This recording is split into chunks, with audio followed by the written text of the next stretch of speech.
नमस्कार मित्रांनो, आपल्या महसूल गाव गप्पा या चॅनलवर तुमचं मनापासून स्वागत. आज आपण एका अशा विषयावर बोलणार आहोत जो तुमच्या आमच्यासारख्या अनेकांसाठी अतिशय जिव्हाळ्याचा आहे. महाराष्ट्र शासनाने 10 फेब्रुवारी 2026 रोजी एका नवीन शासन निर्णयाद्वारे अकृषिक म्हणजेच एनए जमीन रूपांतरणाबाबत अत्यंत महत्त्वाची स्पष्टीकरणे जारी केली आहेत. बरं का, हा शासन निर्णय जमीन मालकांसाठी आणि संपूर्ण महसूल प्रक्रियेसाठी एक गेम चेंजर ठरणार आहे. प्रीमियम, प्रलंबित थकबाकी आणि बांधकाम परवानग्या या सगळ्याबाबतचे नियम आता बदललेत. आजच्या या विश्लेषणात आपणच या नवीन नियमांची अगदी सोप्या आणि स्पष्ट भाषेत माहिती घेणार आहोत.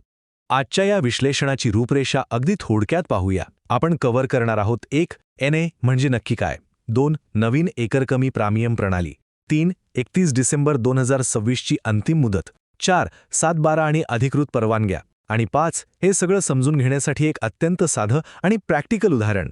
ठीक आहे, चला तर मग याच्या खोलात जाऊया. आपला पहिला भाग, एनए म्हणजे काय. आता तुम्हाला प्रश्न पडला असेल की एनए किंवा अकृषिक जमीन म्हणजे नेमकं काय.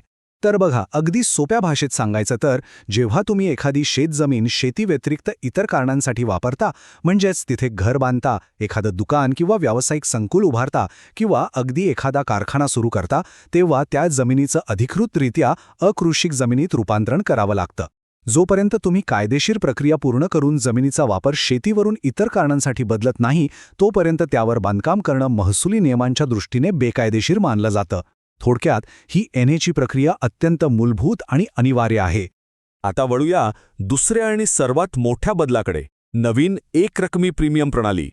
तुम्हाला माहितीच असेल, जुन्या पद्धतीनुसार जमीन अकृषी केल्यानंतर आपल्याला दरवर्षी अकृषी कर म्हणजेच एनए टॅक्स भरावा लागायचा. खरं सांगायचं तर ही एक सतत चालणारी आणि अनेकदा डोकेदुखी ठरणारी किचकट प्रक्रिया होती. पण शासनाच्या या नव्या निर्णयाने ही वार्षिक कराची पद्धत आता पूर्णपणे रद्द केली आहे. होय, तुम्ही बरोबर ऐकलं, त्याऐवजी आता एकरकमी प्रीमियम भरण्याची सुविधा आली आहे. म्हणजेच आता वारंवार तो टॅक्स भरण्याची कोणतीही कटकट नाही. रूपांतरण करताना एकदाच प्रीमियमची रक्कम भरायची आणि कायमची सुटका मिळवायची. खरंच हा एक अत्यंत स्वागतार्ह आणि प्रशासकीयदृष्ट्या खूप सोपा असा निर्णय आहे. आता या नवीन नियमांबद्दल सर्वात मनोरंजक गोष्ट म्हणजे शासनाने अनधिकृत वापराबाबतही स्पष्ट नियम दिले आहेत. समजा एखाद्या जमिनीवर आधीपासूनच परवानगीशिवाय अकृषिक वापर सुरू आहे, तर त्यांनाही आता नियमित करण्याची संधी मिळाली आहे.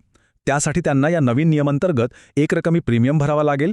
ही रक्कम तुम्ही स्थानिक महसूल कार्यालयात किंवा शासनाच्या अधिकृत प्रणालीद्वारे भरू शकता. आणि हो, एक अतिशय महत्त्वाची कायदेशीर बाब लक्षात घ्या, ज्यांनी जुन्या प्रणालीनुसार यापूर्वी अकृषिक कर भरला आहे, त्यांना ती जुनी भरलेली रक्कम परत मिळणार नाही. तिथे कोणताही रिफंड नाही. हा नवीन नियम इथून पुढच्या प्रक्रियेसाठी एक फ्रेश स्टार्ट किंवा नवी सुरुवात मानली जाईल. यानंतर आपला तिसरा आणि अत्यंत तातडीचा मुद्दा, 31 डिसेंबर 2026 ची अंतिम मुदत. तर यातला सर्वात महत्त्वाचा पॉइंट असा आहे की शासनाने ही जी नवीन एकरकमी प्रीमियम प्रणाली आणलीये, तिचा लाभ घेण्यासाठी आणि आपली जमीन विना अडथळा अधिकृत करण्यासाठी 31 डिसेंबर 2026 ही अंतिम तारीख दिलीये. हे खूप क्रुशियल आहे मित्रांनो. जर तुम्ही या तारखेच्या आत एकरकमी प्रीमियम भरलात तर तुमचा मोठ्या प्रमाणावर आर्थिक फायदा होऊ शकतो आणि भविष्यात उद्भवणारी कायदेशीर गुंतागुंत नक्कीच टळू शकते. त्यामुळे ही मुदत आपल्याला खूप गांभीर्याने घेणं आवश्यक आहे. आता तुम्ही म्हणाल, जर या मुदतीत पैसे नाही भरले तर काय. प्रशासकीय नियमानुसार जर तुम्ही 31 डिसेंबर 2026 या अंतिम मुदतीपर्यंत संबंधित प्रीमियम भरला नाही, तर त्यानंतर मात्र दंडात्मक कारवाईला सामोरं जावं लागेल. मुदतीनंतर भरल्या जाणाऱ्या रकमेवर तुम्हाला अतिरिक्त दंड आणि व्याज द्यावं लागेल. बघा, हा नियम कोणालाही घाबरवण्यासाठी नक्कीच नाहीये, तर महसूल प्रक्रियेत एक प्रकारची शिस्त असावी यासाठी तो लागू करण्यात आला आहे. त्यामुळे वेळेत काम उरकलेलं कधीही चांगलं, नाही का.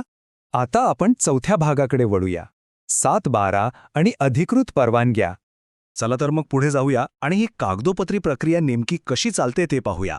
फक्त पैसे भरून चालत नाही, बरोबर. सर्वप्रथम महाराष्ट्र प्रादेशिक आणि नगर रचना अधिनियम, ज्याला आपण MRTP कायदा 1966 म्हणतो, त्या अंतर्गत संबंधित नियोजन प्राधिकरणाची अधिकृत परवानगी मिळवणं बंधनकारक आहे. म्हणजेच बांधकाम करण्यासाठीचा नकाशा मंजूर करून घ्यावा लागतो. ही परवानगी आणि तो एकरकमी प्रीमियम भरल्याची पावती मिळाली की मग तुमचा डिजिटल 7/12 उतारा अद्ययावत केला जातो.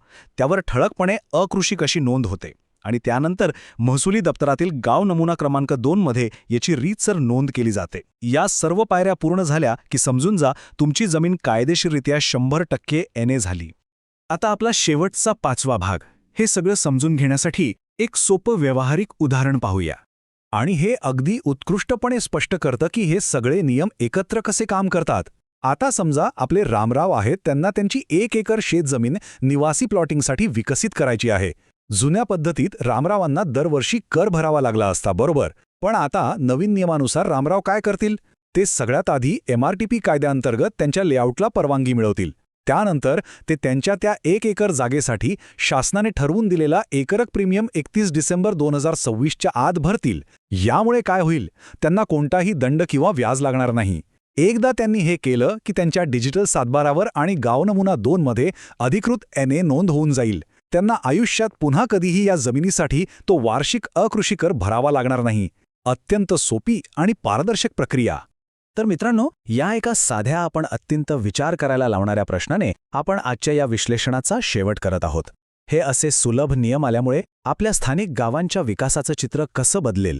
वार्षिक कराची ती जुनी कटकट दूर झाल्यामुळे आणि ही एकरकमी प्रीमियमची पारदर्शक पद्धत आल्यामुळे साहजिकच गावांमध्ये आणि निमशहरी भागांमध्ये अधिकृत बांधकामे आणि विकासाला खूप मोठी चालना मिळेल, हे नक्की. तुम्हाला ही माहिती आणि विश्लेषण उपयुक्त वाटलं असेल तर नक्की लाईक करा, तुमच्या मित्रपरिवारासोबत शेअर करा आणि आपल्या महसूल गाव गप्पा चॅनलला सबस्क्राईब करायला विसरू नका, जेणेकरून अशीच महत्त्वपूर्ण आणि अधिकृत माहिती आम्ही तुमच्यापर्यंत नेहमी पोचवत राहू. खूप खूप धन्यवाद.